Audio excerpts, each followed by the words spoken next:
Time for an adventure. Operation Ember Rise is bringing that super hot fire to Rainbow Six Siege with 2 new operators and a newly reworked map. The defender bringing the heat is Goyo, who can use his Vulcan shields to create strategic cover points, deny entry to the attacking team, and serve up the occasional operator flambe. The attacker rising to the challenge is Amaru. Her Gara hook can quickly zip her up to rooftops, exterior windows, open hatches, and skylights. We've got the details you need to know about the new operators, as well as a tour of the newly reworked Canal Map. First up is Goyo. This operator from Mexico's FES unit is a savvy tactician who can rapidly deploy his Vulcan shields to stymie incoming attackers. The Vulcan shield shares all the attributes of a deployable shield, including the new look and the new snap to doorways feature, but the Vulcan shield has a surprise. Anytime Goyo, his teammates, or even the attacking team sets off the incendiary core attached to the back of a Vulcan shield, there's a small explosion, followed by a prolonged "oh my god, it's all on fire" effect that you definitely don't want to try running through. The explosion can be triggered by damaging the core directly or destroying the shield entirely, so Goyo doesn't necessarily have to stick around and be the one to set it off. In fact, this medium speed, medium armor operator can be quite deadly while either roaming with his Vector 45 ACP or hunkering down with the TC-SG-12 shotgun. If things go bad, his shields are still a threat even after he's been killed, especially when paired with a Kapkan trap. But the threat goes both ways. While Thatcher's EMP grenades and Twitch's drone can't disable the incendiary core, and IQ can't detect it, the Vulcan shield is still a deployable shield at heart, meaning it can be destroyed, and the explosion triggered by a frag grenade. Or Ash's breaching round.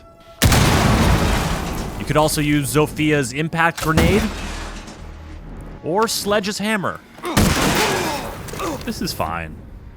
On top of that, anyone with a clear line of sight to the incendiary core can set it off, meaning a poorly placed Vulcan shield can work against the defending team. The goal with Goyo is to leverage the power of the Vulcan shield and deny entry to enemies at critical moments, or simply buy your team some time early on. When the attackers are pushing, or when the round is coming to an end, trigger your Vulcan shields to keep them away from the objective or cover your flank. A well-timed Vulcan explosion can be the difference between lighting up the scoreboard or going down in flames. While Goyo seeks to impede the movement of his enemies, the Peruvian attacker Amaru can get around the map like no operator before. This is her Gara hook, and it lets her zip to any repellable ledge or window to quickly position herself where defenders aren't expecting her to be. And once she's inside the building, the Gara hook lets her travel up through open hatches and skylights. That's a first for Rainbow Six Siege, and defenders will have to adjust their strategy accordingly or pay the price.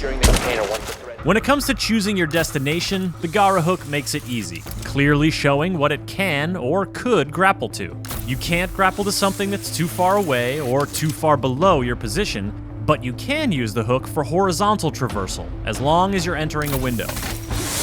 Once inside a building, you can't target anything but open hatches and skylights. While the hook will instantly break a wooden barricade on a window, a castle barricade will prevent you from even targeting it. And a closed hatch will need to be opened before you can ascend through it. Amaru's Supernova or ITA-12S shotguns will come in handy if defenders leave those hatches unreinforced. This makes Gara hook entry a bit noisy, so team communication and good droning are all the more valuable. Amaru doesn't pull her gun up until landing from the grapple, so she's completely vulnerable to Kapkan and frost traps lying in wait, not to mention any defenders who may have heard her entry coming. Operators who can give her a quick buff, like Finka, or use their gadgets to distract defenders, like Ying or Dokebi, are strong pairings for Amaru. But with medium speed, medium armor, and a G8A1 LMG in her hands, Amaru is a well-rounded and very mobile force to be reckoned with. All this action has been taking place on the newly reworked Canal Map. The map is still split between two buildings, but an additional bridge has been added to increase building-to-building movement options. There are fewer windows around objective sites, and the rooftops have been reconfigured to make runouts more risky. And additional staircases and color coding throughout both buildings have been added for more rotation options and easier callouts. The reworked Canal Map will be free for all players when Operation Ember Rise launches. The two new operators, Goyo and Amaru, will be immediately available for Year 4 pass holders, and all other players can unlock them 7 days later with Renown or R6 credits. For more on Rainbow Six Siege, subscribe to this channel and visit us at news.ubisoft.com.